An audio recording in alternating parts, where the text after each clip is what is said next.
एक भाई का ये क्वेश्चन था कि आज़ाद वीज़ा और फ्रीलांस वीज़ा और एम्प्लॉयमेंट वीज़ा क्या होता है। सबसे पहले बात कर लेते हैं आज़ाद वीज़ा। आज़ाद वीज़ा जिसको उर्दू में आज़ाद वीज़ा कहते हैं और इंग्लिश में फ्रीलांस वीज़ा कहते हैं। एक्चुअल में फ्रीलांसर वीज़ा और होता है, उसको हम यहाँ डिस्कस नहीं कर रहे, वो बिल्कुल ही एक अलग कैटेगरी, अलग वीज़ा है। मीन द टाइम जो मैं बात करने वाला हूँ आपसे वो होता है आज़ाद वीज़ा, जो आप लोग लेके आते हैं यहाँ पे 2 साल का जो आपको मिलता है।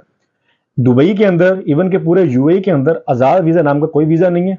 अब आज़ाद वीज़ा होता क्या है, इसके बैकएंड पे स्टोरी क्या है, आपको वो स्टोरी भी नहीं पता होगी और आप लोगों को नहीं पता होता कि आपके साथ स्कैम होने जा रहा है। कभी कभी कभी कुछ लोगों के साथ स्कैम भी हो जाता है। अब वो होता किस सेंस में है, इसके बैकएंड पे स्टोरी क्या होती है। दुबई के अंदर या यूएई के किसी भी अमीरत के अंदर जब भी कोई कंपनी न्यू बनती है तो वो कोटा अप्लाई करती है वीज़ों का गवर्नमेंट को, तो उनको कुछ वीज़े अलॉट होते हैं, depends upon the size of company. 5 वीज़े, 10 वीज़े, 15 वीज़े। अब फॉर एग्जांपल एक कंपनी बनी है, उसको अब 5 वीज़े इशू हो गए, तो वो अब क्या होता है कि वो कंपनी के पास पांच पांच वीज़े हैं। अब कंपनी चाहे तो वो उन वीज़ों पे अपनी कंपनी के लिए बंदे हायर कर सकती है। अब वो उसके ऊपर डिपेंड करता है कि वो इनसाइड यूएई बंदे हायर करती है या आउटसाइड पाकिस्तान, बांग्लादेश, इंडिया से बंदे बुलवाती है। It's all depends on the company. तो कई बार होता है कि वो कंपनी बंदे नहीं बुलवाना चाह रही होती, तो वो जो वीज़े होते हैं वो लोग मिले होते हैं एजेंट्स के साथ और वो वीज़े सेल कर देते हैं अपने, और आप लोग वो वीज़ा लेते हैं। वो होता क्या है इसमें, वो वीज़ा आपको सेल कर देते हैं और साथ में वो जो कंपनी होती है वो आपको एनओसी दे देती है कि आप मेरी तरफ से आज़ाद है, आप जो मर्जी करें। और आप वो एनओसी लेके यहाँ पे समझते हैं कि आपको आज़ाद वीज़ा मिल गया, यहाँ पे आके आप आज़ाद होते हैं और आप यहाँ पे आके जॉब हंट करते हैं, कुछ भी करना चाह रहे हैं आप कर सकते हैं। लेकिन यहाँ पे ये इलीगल है, यहाँ पे इस तरह का कोई वीज़ा नहीं होता। और आप लोग 8,000 दरम का, 10,000 दरम का वीज़ा ले लेते हैं और आप इतना तकल्लफ नहीं करते अपने एजेंट से पूछने के लिए कि यार ये क्या चीज़ है, आप मुझे क्या दे रहे हो। आप उनसे ये तकल्लफ नहीं करते कि ये मुझे आप किस कंपनी का वीज़ा दे रहे हो। आप उसे इतना तकल्लफ नहीं करते, आप उसे ये भी नहीं पूछते कि यार मुझे बताओ कि जो कंपनी का मुझे वीज़ा दे रहे हो, आपने मुझे एनओसी देना है। वो कंपनी जो मुझे आप वीज़ा दे रही हो जिस कंपनी का, वो कंपनी कितने टाइम से यहाँ पे एग्जिस्ट कर रही है।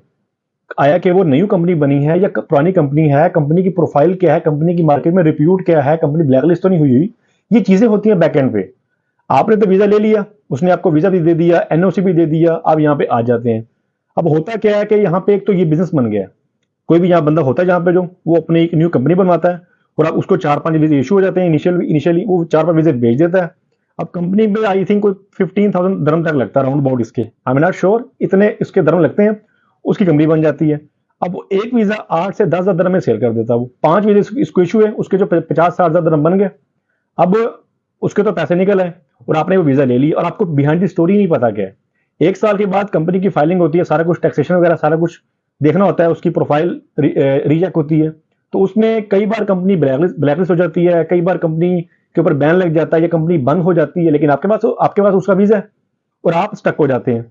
आप ना आगे के ना पीछे के, आपको फिर अपने होम कंट्री वापस जाना पड़ता है।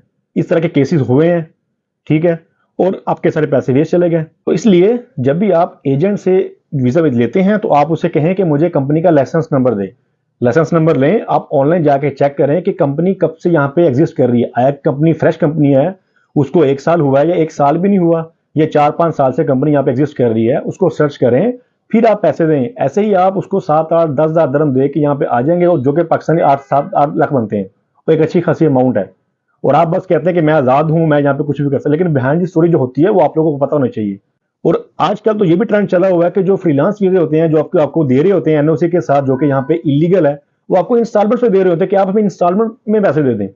अब वो वीजा सेल कर देते हैं, बाद में कंपनी बंद हो जाती है। जो भी सीन हो, आपको आपका तो कंसर्न नहीं है उससे, कंपनी बंद होगी, चले गए वो तो पैसे लेके आपका, अब आप स्टक हो गए। तो इसलिए जब भी आप ये वीजा लें तो मुहतात होकर स्टेप लेंगे वाला। नेक्स्ट है एम्प्लॉयमेंट वीजा। एम्प्लॉयमेंट वीजा क्या होता है कि कोई भी कंपनी जब आपको हायर करती है, वो आप इनसाइड यूएई आपको हायर करे या आपको आउटसाइड यूएई हायर करे, तो कंपनी आपको वीजा प्रोवाइड करती है। अगर तो कंपनी मेनलैंड कंपनी है या प्राइवेट कंपनी जिसको हम कह सकते हैं, तो आपको 2 साल का वीजा इशू होगा। अगर कंपनी फ्री जोन कंपनी है या इन सिंपल वर्ड गवर्नमेंट या सेमी गवर्नमेंट कंपनी है, तो आपको 3 साल का वीजा इशू होगा। इसका प्रॉपर वे ये है कि अगर आपने यहाँ पे आना है, जॉब हंट करनी है, तो आप यहाँ पे प्रॉपर वे के साथ वीजा लें, यहाँ पे आके मार्केट को एक्सप्लोर करें। यहाँ पे आके फिजिकल जब आप यहाँ पे आएंगे, आप इंटरव्यूज देंगे, तो आपको आइडिया होगा कंपनी की प्रोफाइल के बारे में, कंपनी कितने टाइम से एग्जिस्ट कर रही है, और आपकी डायरेक्ट हायरिंग होगी कंपनी में।